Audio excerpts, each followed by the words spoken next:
El papel, nuestro soporte, es súper importante y vamos a revisar las características principales. Por ejemplo, el gramaje.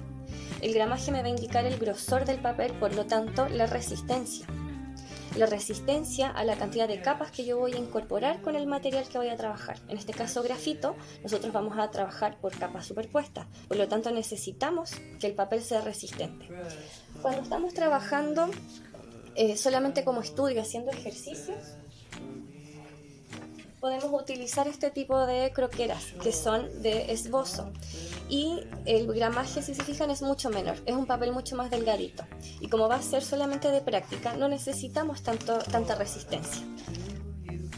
La siguiente característica importante es el grano. El grano puede ser fino, grueso o medio. Principalmente en las croqueras de acuarela es donde se identifica mejor esa información. En los papeles de dibujo no todas las croqueras lo incorporan, pero uno lo puede identificar al tacto. Entonces, si el papel se siente un poco más áspero, incluso a la vista se puede ver que la trama del papel está un poquito más abierta. Estamos hablando de un grano grueso. Cuando las yemas de nuestros dedos se deslizan mucho más suave, estamos hablando de un grano fino. Se siente cierta porosidad, pero se desliza mucho más suavemente.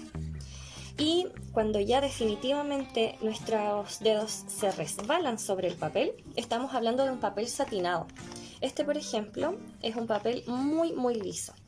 Este tipo de papeles satinados o muy lisos, o los Bristol también, que son muy comunes, nos van a servir para este tipo de material. Tiralíneas, marcadores, tinta para trabajar con pluma, por ejemplo, porque es muy liso. La tinta se adhiere bien. Para lograr esa misma adherencia, el lápiz grafito necesita cierta cantidad de grano en el papel. Si el papel es completamente liso, se va a resbalar. En este ejercicio se puede ver la porosidad del papel. Esa porosidad nos va a servir para que nuestro dibujo resista el tiempo, resista la fricción y no desaparezca en el largo plazo.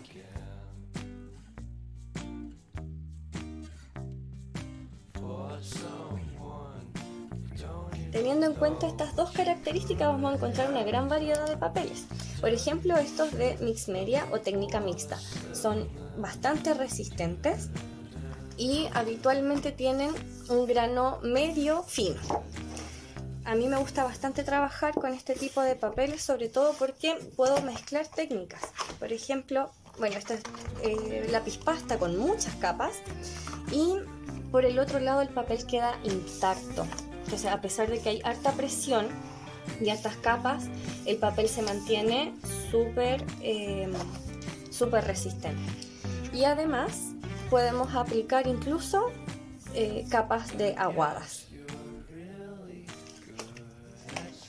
Una de mis favoritas en este tiempo, sobre todo para trabajar con lápiz de color, es esta Concept de Hahnemann, es de 220 gramos. Dentro de toda la variedad de papeles vamos a encontrar también distintos colores. Por ejemplo, el papel negro es bastante común para trabajarlo con pastel seco. Yo lo utilizo para trabajar con el lápiz de color. También tenemos la croquera de papel gris. También en esta misma marca encuentran la croquera de papel café.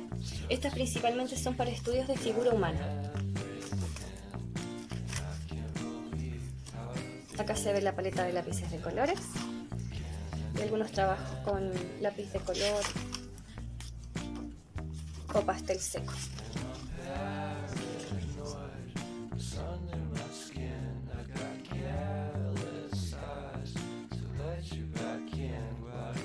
Vamos a encontrar papeles sueltos o en pliego en una variedad infinita también de colores. Este es el papel tiziano. El papel tiziano tiene una cara con un grano grueso, una trama abierta, y el otro lado con una trama un poquito más suavecita. Papeles negros y, como les decía, un montón de colores. El lápiz grafito es el material más importante que vamos a trabajar durante este mes.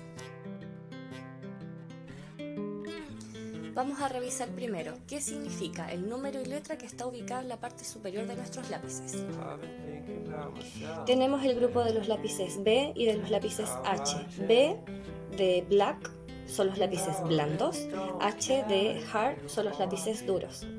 Estos dos conjuntos de lápices los vamos a utilizar en distintas etapas de nuestro dibujo. Los lápices duros los vamos a usar para hacer las primeras líneas limpias, y los lápices B los vamos a utilizar cuando empecemos a incorporar sombras, la etapa de valorización. Estos dos grupos se diferencian por su composición. Vamos a tener el grupo de los lápices duros con mayor cantidad de aglutinante y menor cantidad de grafito. Por lo tanto, vamos a obtener líneas finas, líneas grises. No vamos a conseguir jamás llegar al negro. En cambio, con el grupo de los lápices blandos, tenemos la composición de mayor cantidad de concentración de grafito y menor cantidad de aglutinante. Por lo tanto, vamos a tener mayor oscuridad, líneas más gruesas, incluso más suciedad en nuestro papel. Tenemos que tener cuidado de no pasar a llevar con la mano, de no utilizar tanto la goma para que no se corra este grafito y nos ensucie nuestro espacio de trabajo. El lápiz grafito se compone de grafito más su aglutinante, que es arcilla. Y las distintas maneras de equilibrar estos dos compuestos va a definir si mi lápiz es un lápiz profesional o un lápiz de estudio. Tenemos distintas marcas, por ejemplo Staedtler, Cretacolor, que es la que les acabo de mostrar, Tombow también. Son lápices de bastante buena calidad, pero todavía siguen siendo lápices de estudio. Los lápices profesionales, que por lo menos a mí me gustan más, son los Caran d'Ache, y no tengo acá para mostrarles, pero es el Faber-Castell línea 9000, que es el lápiz que está cubierto de verde oscuro. Esa es la línea profesional de Faber. ¿Y cuál es la diferencia entonces? Como les decía, tiene que ver con el equilibrio entre el aglutinante y la cantidad de grafito. Por ejemplo, una línea escolar sería la marca Artel, y con la marca Artel, si yo quiero hacer las primeras líneas de mi dibujo y selecciono un 2H, seguramente el 2H de esa marca va a ser igual al B de esta marca. Entonces, yo quiero obtener un trazo fino y limpio, pero en realidad lo que me va a entregar esa marca es un desequilibrio, por lo tanto me va a entregar un trazo sucio y muy oscuro. Entonces, esas van a ser las diferencias entre las distintas marcas.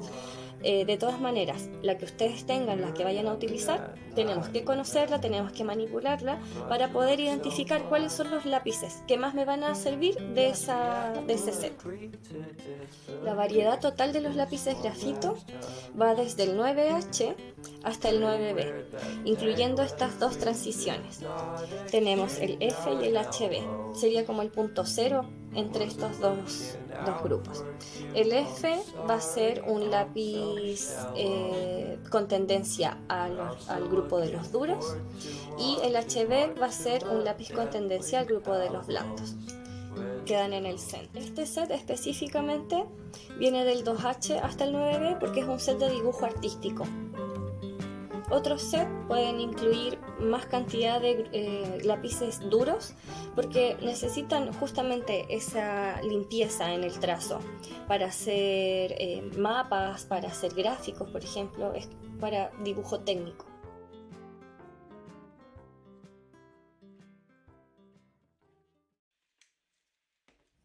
Otros materiales importantes. Tenemos la goma de miga. Yo les recomiendo que sea esta rígida. Las que son más blanditas, solamente con hacer presión con las manos se rompen. Yo les recomiendo que sean estas un poquito más rígidas. Y este formato es súper útil, se los recomiendo. Nos va a servir para borrar espacios específicos o líneas sin estropear el resto del dibujo. Incluso nos sirve para abrir luces. Eso lo vamos a ir viendo con detalle. Esta es la más importante y es la que más vamos a utilizar. Es la goma maleable, que es como una especie de masa. Esta goma lo que hace es sacar excesos, y eso es lo importante. En vez de borrar, que igual estas gomas dañan nuestro papel, vamos a sacar excesos solo para corregir. Tenemos sacapuntas, que hay un montón de variedades, tenemos que ir probando y viendo cuáles son los adecuados para nuestros lápices. Lo importante sí es preocuparnos del filo e ir cambiándolos regularmente para que no dañen nuestros lápices. Las reglas, yo siempre tengo una pequeña para formatos pequeños y la típica de 30 centímetros que nos va a servir para formatos un poquito más grandes.